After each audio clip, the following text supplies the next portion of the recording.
umaga po mga kapuso. Ngayon po ay Ash Wednesday, ang simula po ng Lenten season. Kaya narito po tayo ngayon sa National Shrine of Our Mother of Perpetual Help o mas kilala bilang Baclaran Church dito po sa Parañaque. At dito nga po ay maagang nagsipunta yung marami pong mga mananampalataya para sila'y po magpapahid ng abo sa noo. Pero hindi lamang po pagpapahid ng abo sa noo, no? Kundi sila rin mismo ay nagsisimba. Makikita po natin mga kapuso ay tuloy-tuloy pa rin po yung pagdating ng mga nagsisimba po rito. Doon po sa loob ng simbahan ay puno na at meron pong iba't ibang mga stations din po rito kung saan pipila yung ating mga kababayan para magpaabo, no? At makikita rin po natin meron din pong grupo rito ng mga siklista na sila rin po mismo ay nagsisimba. Tanungin po natin ang ilan sa kanila. Sir, saan po kayo galing? Kayo po ay everyday nagbibisikleta po talaga? Everyday po, ma'am. Tuwing Miyerkules andito sa simbahan. Kayo po ay naririto para magpaabo rin. Alam Yes niyo po na Opo, Ash Wednesday po Ash ngayon, Wednesday no? po. Gaano po kahalaga sa inyo ang pagpapaabo? Medyo mahalaga po sa amin tuwing mahal na araw. Hindi po kami naalis na ng mag-abo tuwing Miyerkules Santo. So kahit tuloy-tuloy yung hobby ninyo, isinisingit at talagang pinaglalaanan nyo ng panahon? Opo, ma'am. Para recovery po sa mga katulad sa amin ng mga senior na medyo para tumas pa ang abot ng edad namin. Alright. Salamat po Ayan, mga kapuso, makikita po natin, may mga nakaupo na rin dito. Ito po yung iba't ibang mga stasyon. Mamaya po ay meron pong mga pare at madre at mga taong simbahan ang pupunta po dito sa mga estasyon na ito para magpahid ng abo nitong mga mananampalataya na naririto para magpaabo ngayong Ash Wednesday. At kausapin din po natin ang ilan sa mga nakapila.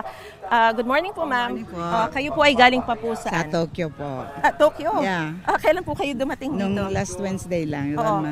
So kayo po ay talagang dati na rin pong nagsisimba dito sa Baclaran Church? Yes, of course. So gaano po kahalaga sa inyo na kayo ay makapagpaabo ngayong Ash Wednesday? Especially po na kayo po ay galing sa Tokyo. Sa Tokyo po, may mga Catholics din po doon. Yes, marami. Ganun pa rin katindi rin po ba yung pag-follow sa mga Catholic traditions? Yes, of course. Ganun, napakahalaga ito kasi ito ay magpapaalala sa atin na tayo ay iniligtas ni Jesus at tayo ay galing din sa alabok para mapapalagyan tayo nitong Ash Wednesday. It's very, very, very big.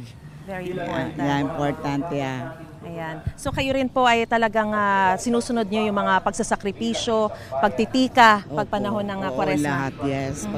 Kailangan talaga natin gawin yon. Gaya po ng ano? Gaya ng pag mga, ano ba to, yung padasal? Pag mga, pabasa, yes. Yung halimbawa po, yung mag-abstain and fasting, ginagawa nyo rin po? Fasting, yes. Diba? Kasama yon sa ating mga panalangin. Ayan po. Marami pong salamat po sa inyo. Thank you po. Ayan mga kapuso. Again, ngayon po ay Ash Wednesday at sa sandaling po ito ay nag-homily na po ang pare. Nasa kalagitnaan na po ng misa. At maya-maya lamang po bago matapos yung misa ay doon na po gagawin yung pagpapaabo. Hanggang mamaya pong alas 6 ng gabi, yung misa rito, sunod-sunod na po yan. Pero sa bawat misa po na yan ay maaari pong magpaabo. Dahil ito pong pagpapaabo na to ay very important dahil sumisimbolo po ito sa pagsisisi, moralidad at pagpapakumbaba na tayo ay nanggaling sa abo at sa abo rin tayo babalik pagdating ng panahon. So, yan mo muna ang latest na sitwasyon. Magbabalik po tayo mamaya para sa mga karagdagang detalye pa rin, kaugnay pa rin po sa Ash Wednesday. Balik muna sa studio.